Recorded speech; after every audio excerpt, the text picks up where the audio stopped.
This is Starcast, the official podcast of your Billingham Stars. Watch and listen for the very latest news and interviews from within the Big Red Machine.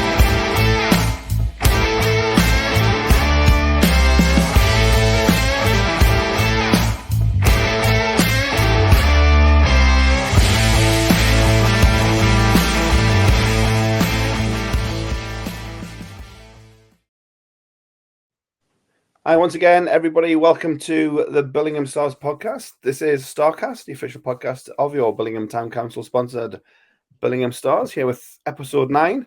It's the middle of October already. Pleased to be joined by Carol Hunter and Jono Langstaff as usual. Evening, guys and girls.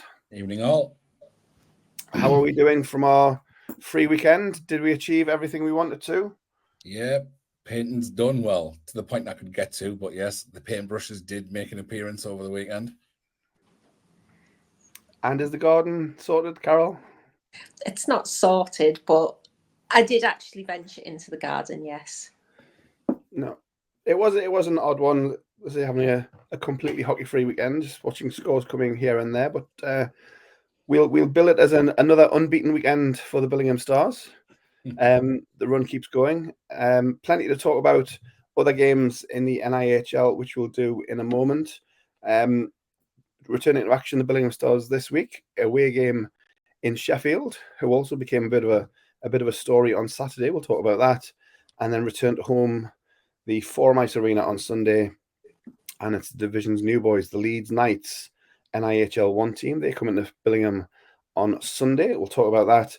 Any other business? We've got plenty going on around the league. Things are happening literally as we're speaking. So who knows? News that is now could be old news by the time we finish recording and could have a whole new agenda to go. But plenty happening around the NIHL North. And we'll talk about that. We'll get you set up for the week ahead of another busy hockey week. We would normally, as we say, talk about games that the Billingham Stars have been in. We didn't have any. So segment done. Excellent. Let's move on. We'll have our results and tables segment in association with NIHL stats. We'll talk about the results from the division across the weekend, a couple of talking points, and then we'll talk about the opponents coming up for the Billingham Stars. So thanks to Joe again at NIHL stats. We'll just give you the facts and figures, but I will direct you again to nihlstats.wordpress.com. All 4 regional divisions. You just suffer the national division as well, but in particular, I'd draw your attention to the weekly game scores. Every game that's played, he gives a full breakdown: scorers, penalties, shots on goal, power play stats. Every game, so a statistician delight if you're wanting to get really into the facts and figures. So we'll look quickly at the results and the league table, and then we'll get into some chat about the hockey itself. Saturday, October 12th, then. Hull Jets 1, Sheffield Scimitars 2. 2 goals in the last 3.5 minutes, I think it was, for Sheffield. They were outshot 50-25, but Sims take the win, their first win of the season. Obviously, the big coaching tip was tell Nick Winters to save 98% of the shots that he faces. So a great coaching tip by them. A rare Saturday home game for the Solihull Barons. They return to form, a 6-3 win over the Whitley Warriors. Shots fairly even, 30-35. Nicholas Odson with a hat-trick. On to Sunday, Deeside Dragons 5, Blackburn Hawks 3. 41-42, the shots on goal. 87 penalty minutes in the game as well. Expect some news coming out from DOPS, I'm sure, later this week on the incidents in that game. Widnes Wild 3, Solihull Barons 8. Comfortable road win. Something about 8-3 in the Solihull Barons on the road on a Sunday. Solihull Barons 47-19 win the shots on goal. Excuse me. Otterson only scores 1, but Mulcahy's in the goals and assists, so the line's still plenty active for that one. And then the final game of the weekend, Nottingham Lions 8, Leeds Knights 5. And those goal judges of the NIC once again, Nottingham Lions 64 shots, Leeds Knights 22. But a big win for the Lions, 8-5. They're icing at four wins and 4 losses in the standings, so a 500 record for the Nottingham Lions. But Leeds United scoring 5 goals on 22 shots and coming second. So quickly, the league table. Hull Jets, despite losing, still top. They have 20 points from 9 games. Stars, 18 points from 7. Then it's D-side, 15 points from 7. Whitley, 13 from 6. The Hawks have 12 points from 7. The Lions have 12 points from 8. Solihull Barons have 12 points from 7. Leeds United have 6 points from 7 games. Scimitars their first win, 3 points from 9 games. And Widnes Division, 7 winless games for them. Anything from the weekend's games? Carol, do you want to take this one first? Oh, where could we possibly start with Saturday then? Hull getting beat up Sheffield at home. Where on earth did that one come from? Have we broken the Hull Jets? Yeah, I mean, I'm starting to think they did it on purpose just to make us look like monkeys on this podcast when we basically sat there and went, oh, Sheffield are not very good and they'll get trounced all season. Brilliant. Very, very next game they go, nah, we'll beat Hull Jets away from home. Bloody good on them, just to make us look like idiots. I thought, what a result that is. I don't care really how it came about. Yes, it sounds like Nick Winters has utterly stood on his head, but who cares? They all count. That's an absolutely outstanding result. Well done, the Sims. Where else do we go after that? I don't think any of the other results went unexpectedly. I kind of expected Solihull to beat Whitley. Whitley went down their short benched, I believe. So, and that rink is an awful place to go and get anything, even when you're full strength. So, kind of expected that one. Going to Sunday, super chippy game at D-side. That could have gone either way, let's be fair. But let's see what comes out of Dops, as you say, later on. Widnes is still terrible, so I expected them to lose. And I watched that Nottingham Leeds game, and no, I don't believe those shots on goal. That's an absolute horror show. Whoever's counting the shots on goal in Nottingham really needs to go back to school on that one, because that's just rubbish. One for you, one for me, one for you, one for me. 64 is a hell of a number. Jono, as Carol was, have we broken the Hull Jets losing to Sheffield? It's an absolute strange one, and yeah, I will put it out there. I think literally the Hull Jets took the eye off the ball. They thought they could have a night off. Looking at previous results of Sheffield's over the weeks, they thought they could have a night off, and it's absolutely bitten them twice as hard on the backside, basically. And yeah, for a talented side like Hull, it's a big loss. It's a big error, really, a big error. And it can only come down to preparation. It's hard to explain how they could lose to that Sheffield team. I mean, we've all seen the Sheffield side this year. But what it does do is it gives them a lot of jump for next weekend and their next game. Yeah. Where the fixtures work out like that is bizarre. But, well, like you said, the Hull Jets, we were watching the scores coming through on Saturday, and it was like 2 scoreless periods. And you thought, well, surely Hull are going to do something. And then sure enough, Hull took the lead in the third. And I think it was 2 late power play goals as well. So it wasn't even normal. It was all through a power play goals, I think. So special teams late on, kind of 57th minute goal, and Hull beaten again at home. The other big game is the Blackburn D-side game, and as Carol said, it was a chippy game, but D-side, since their recent additions, a much different proposition to the one we played earlier in the year. Yeah, absolutely. Obviously, the signing of Jake has absolutely lifted that club from, well, I think we battered them, was it 9-1 or something daft like that? It was an annihilation of them, and they were all feeling sorry for them, wondering how their season would go. And then a week or so later, they signed Witkowski, and they're throwing their hats into the title challenge, and rightly so. He's that good of a player. The club's very confident. They'd won the Welsh Cup, which had been brought back, which has brought more confidence to the club.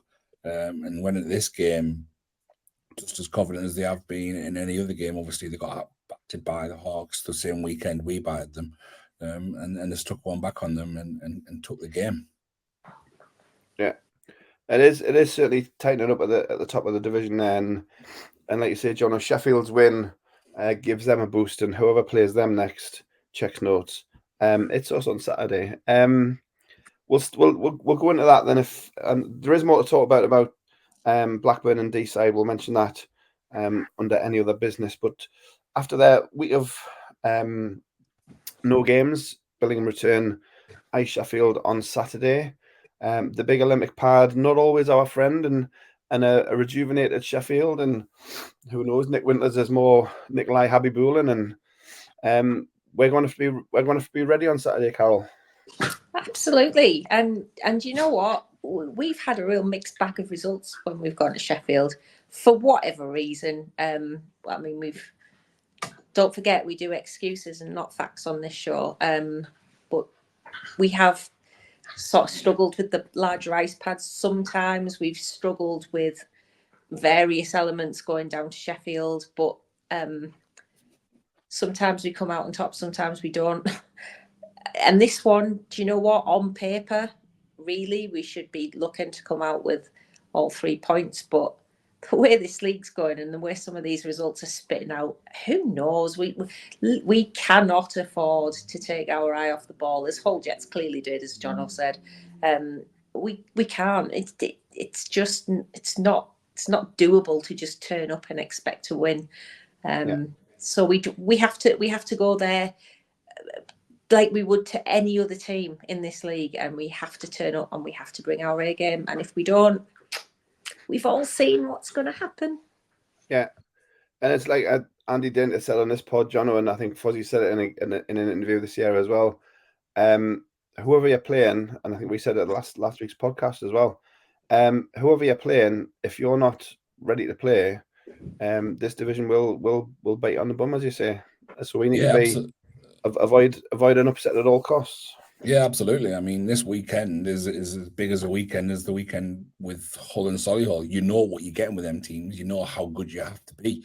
When you're playing positions, I think the 8th and 9th, that means concentration has to be of highest of any other game, and your preparations have to be right. Because, like you say, you go somewhere with your mindset not right, or thinking that you can have a night off because it's only Sheffield or only Widnes.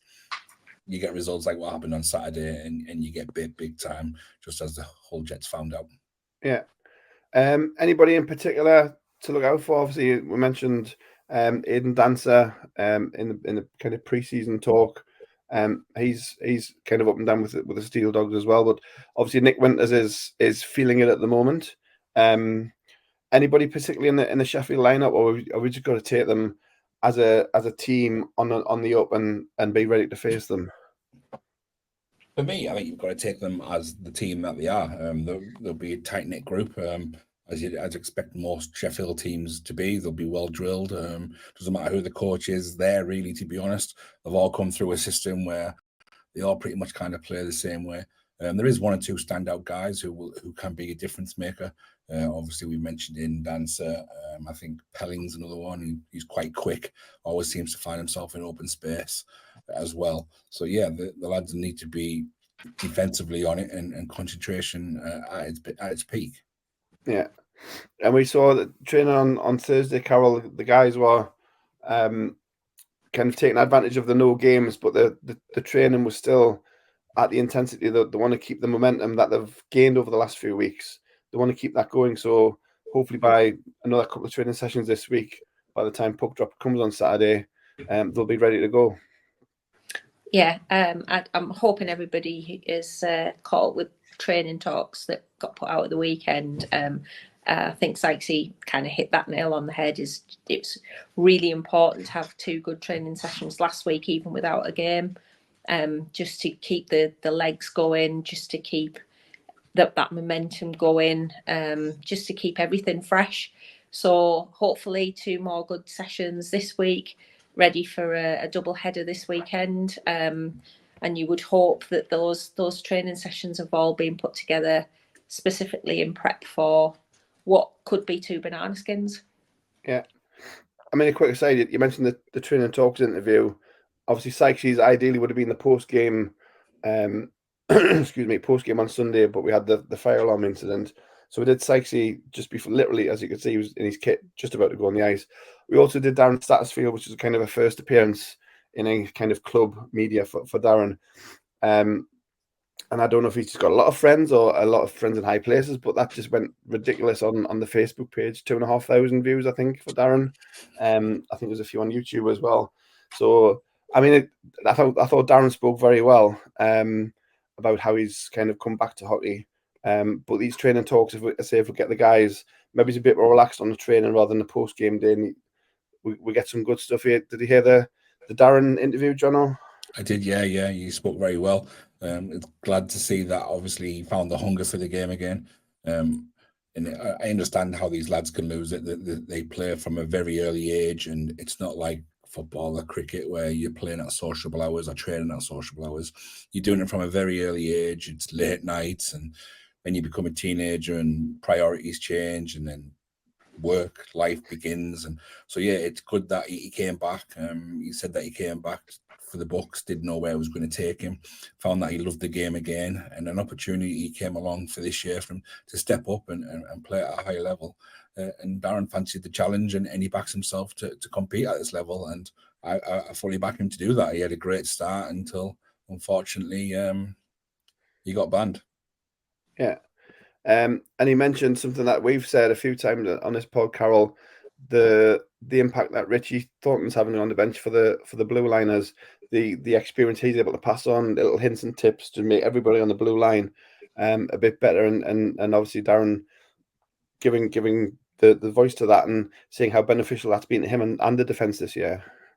Yeah, well, we get to see that at training as well. We get to see just those little changes to the training sessions, and it's really quite refreshing to see, especially when you see how engaged the guys are with what he's saying. You can't help but take notice of somebody like Richie Thornton, because he's played at every level in this country, so he's clearly been there, done that, as they say. So if you're a D-man who wants to improve their game, there's literally nobody better probably in the Northeast that you could listen to give that advice. Yeah, no, it is good to see, and I say thanks to the guys restarting the Training Talks interviews. Hopefully we'll get something this week as well. But when we saw the reach Darren's interview got, as I say, I think a lot of the books were sharing it, obviously from their experiences last year.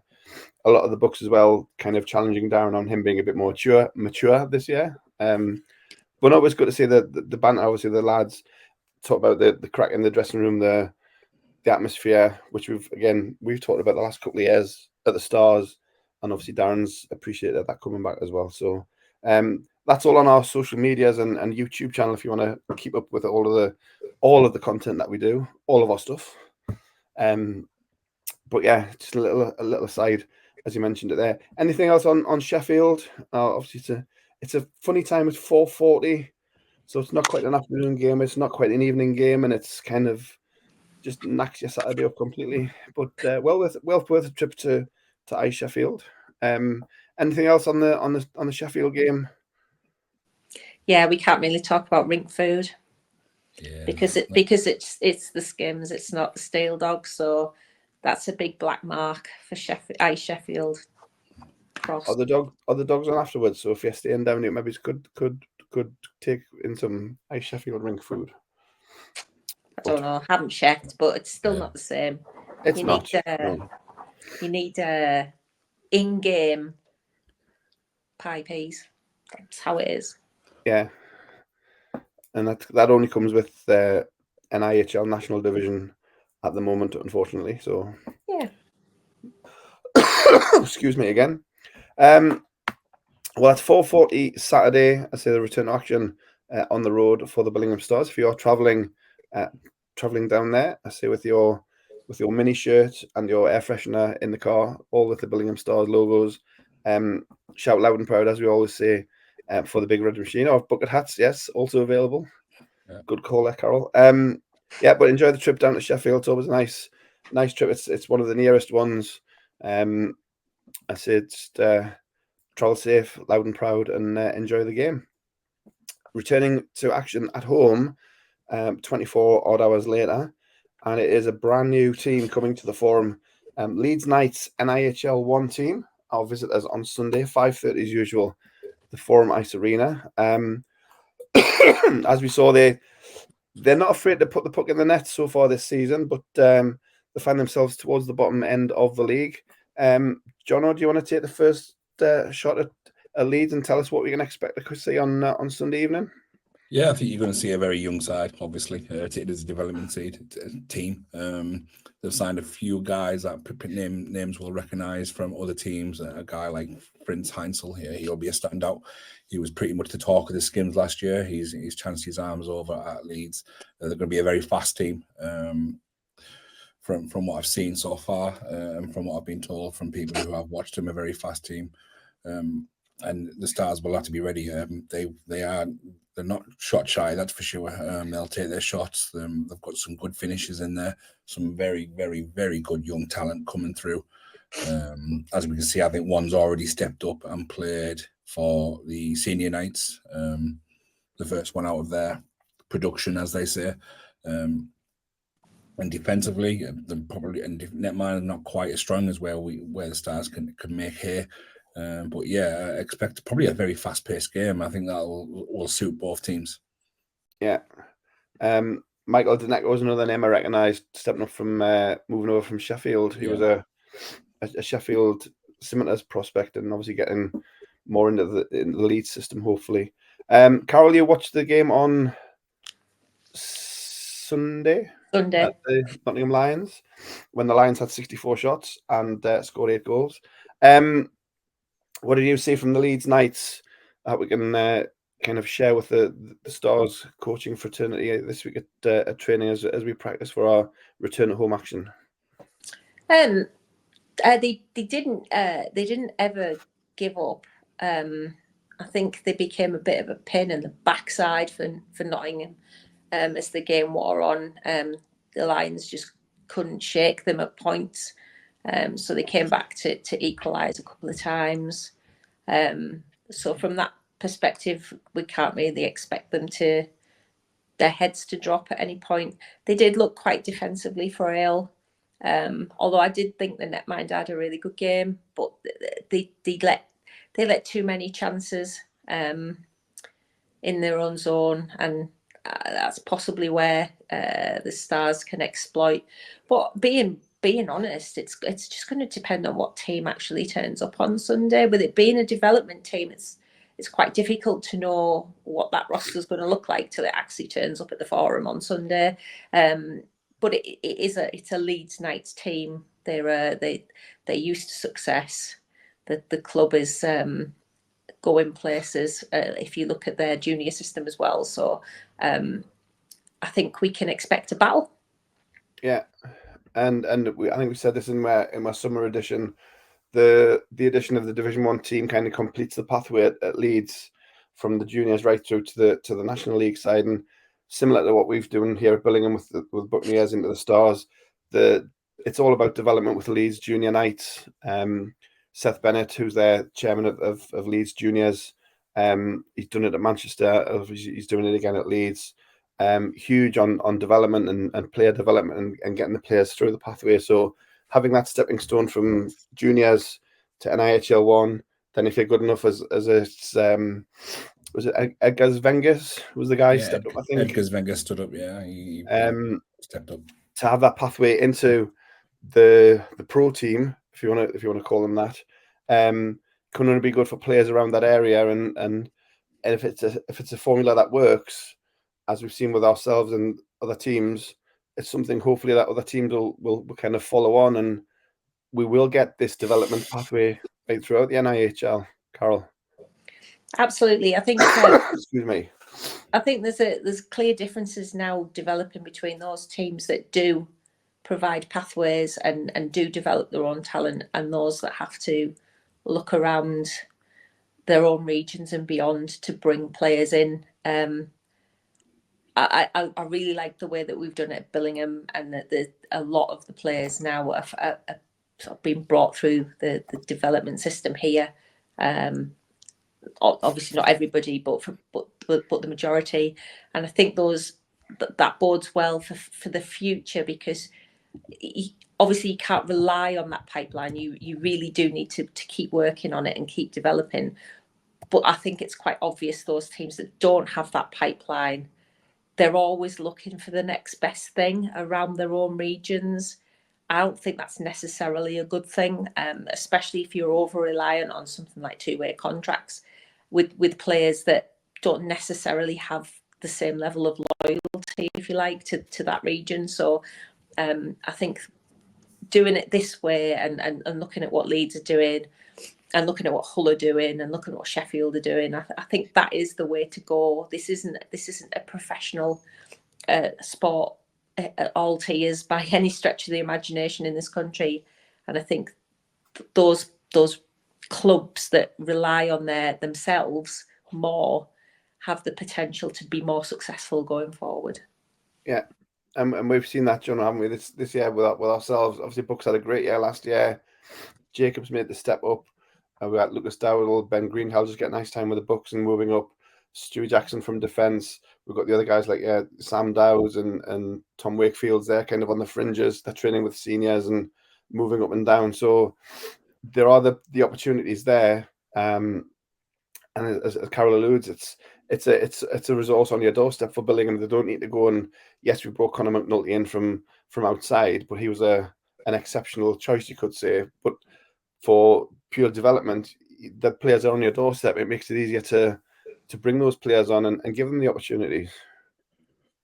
Absolutely, 1,000%, and it starts off right from the youngest of ages of 7 or 8 year old, and if they're looking all the way up their age groups, all the way through to senior teams, and see that they've got a path all the way up, it keeps them interested. It keeps them going. It wants them to be a hockey player and want to be a hockey player in Billingham.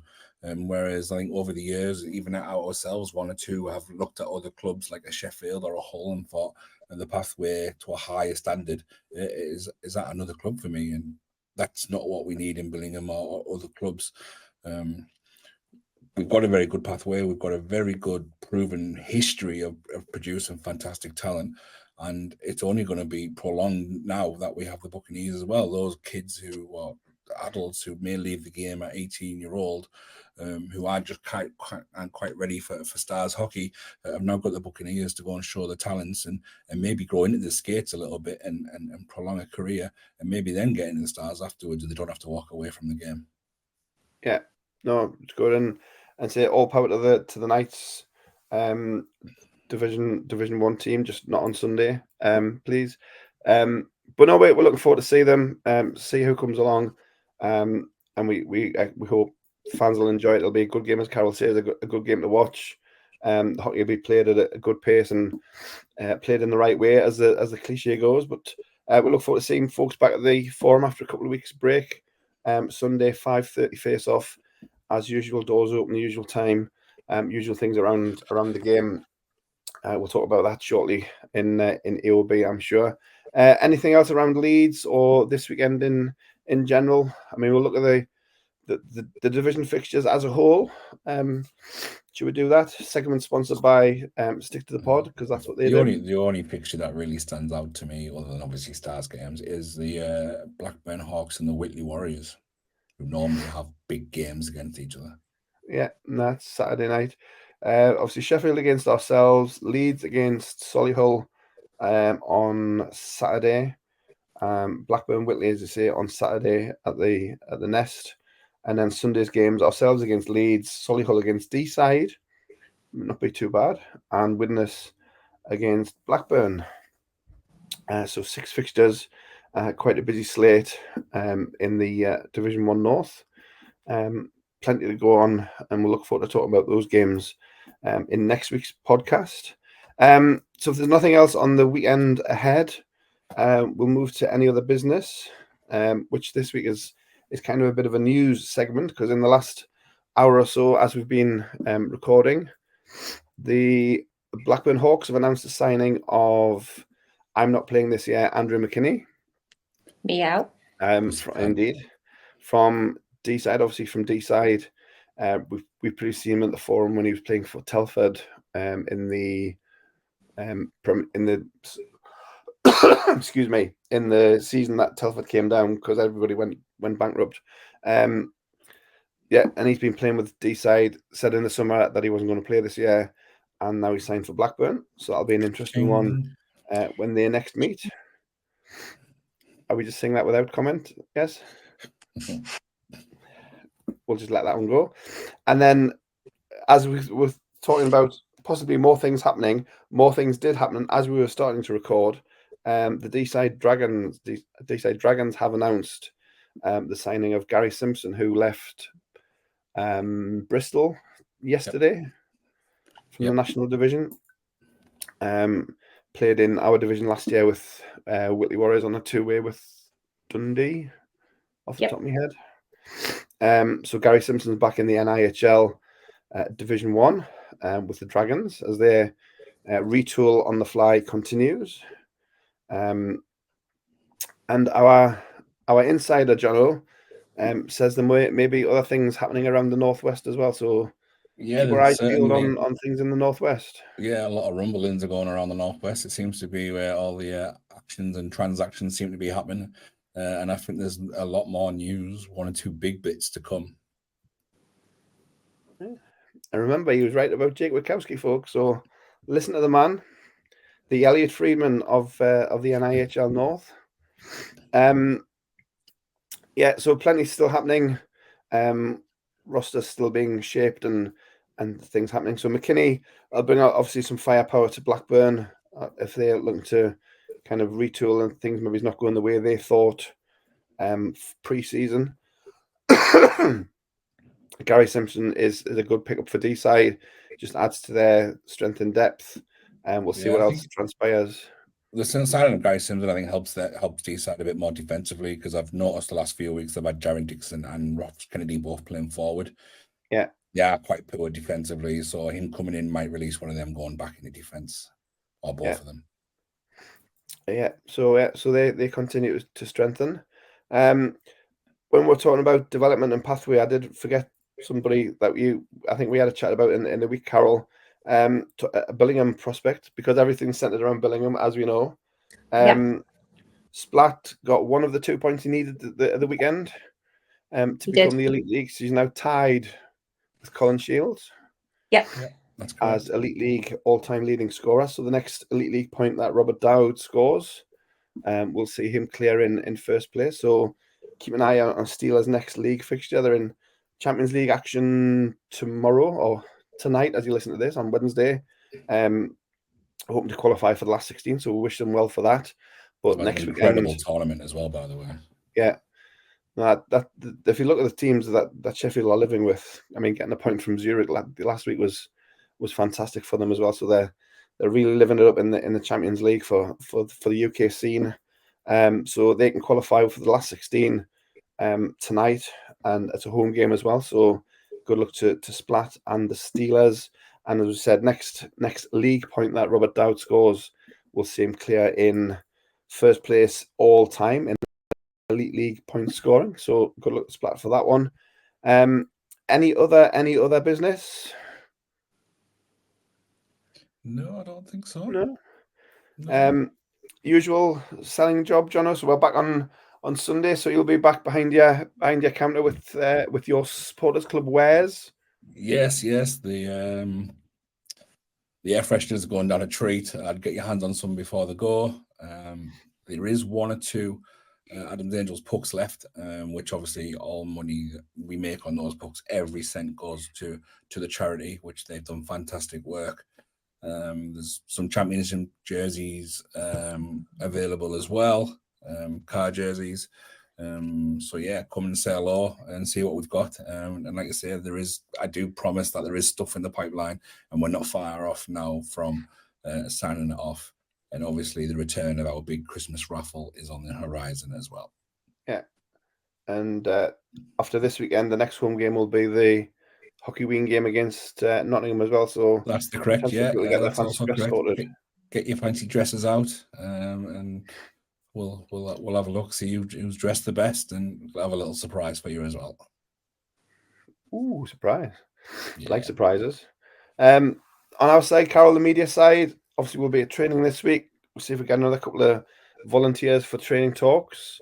Pick up on the success of last week. We're waiting for this week's player playlist, but that will be on Sunday as usual. And just repeating what you said last week, if folks see what we do, if they like what we do, tell us. If they don't like what we do, tell us. If they want us to do something else, tell us. You know, we'll try anything once, as we say. We'll try anything once. No, if you don't like what you see, this is Hawks talk. Ooh, evil. That was evil. I am evil. No, we do, but no, from the output that we say we're trying different things. So if people aren't watching it or don't like it, obviously we can stop doing it and do something else. Concentrate. The media team is small but perfectly formed, but we try and do what we can to serve the fans of the Billingham Town Council sponsored Billingham Stars. Well done. In all their many ways. Big capital letters at the top of my notepad just to remind me now and again. If there's no other business, we will call a veil to things there. Well, if there's any kickball people watching, my iPad flashed up as we started filming. Thomas Tuchel has agreed to become the next England manager. Ooh, breaking news here on Starcast. Breaking news. Isn't he German? Yeah. In charge of the English national team? Wow. Apparently so. Speaking of Germans, actually, I go and see Berlin on Friday night. Cheering for Liam. Yes, Liam Kirk. Yeah, go on, have some German sausage and cheer on Liam in that crazy fan curve that they have in Germany. If obviously see Liam, but if you try and see one of their announcers is actually English, a guy called Desmond Squire. And I spoke to him on a podcast in a previous life about how an English guy became announcer for the Ice Bar in Berlin. So if you get a chance to see Desmond, I'll drop him a note to say come on over to look out for you. But yeah, he does some of the PA announcement, does a lot of the media stuff as well. He is unfortunately an Arsenal fan and a Habs fan. But apart from that, he's a good guy. Can't say anything about the Habs. Someone downstairs follows the Habs. No, that's bad. Yeah. Well, I can't say anything about the Habs anyway because they shut out the Leafs on opening night. That's what I was going to mention on intros.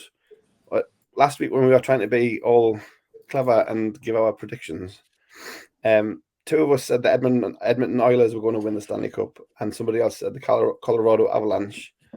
And between those two teams, I think they are 0-5. Yeah. Because we know our stuff on this show. So anything we say, you can take it with a bucket of salt. But no, I think that's about it for this episode 9 of Starcast, the Billingham Stars podcast. We look forward to seeing you on Sunday at the home game against the Leeds Knights. If you're travelling again to Sheffield on Saturday afternoon, do enjoy that one as well. But hopefully we'll see you on Sunday. Thanks for listening, as always you do, here to the Starcast. Do the usual social media things of liking and sharing and reporting and favoriting and subscribing. That's the other one. I'll have to make a card of this because I cannot make it off the top of my head every week. I'll have to do a graphic. But yeah, like and subscribe and share and listen and give us a review, a positive one, hopefully.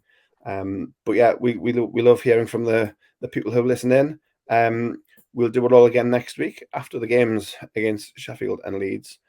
But for now, to Jono, thank you. To Carol, thank you very much.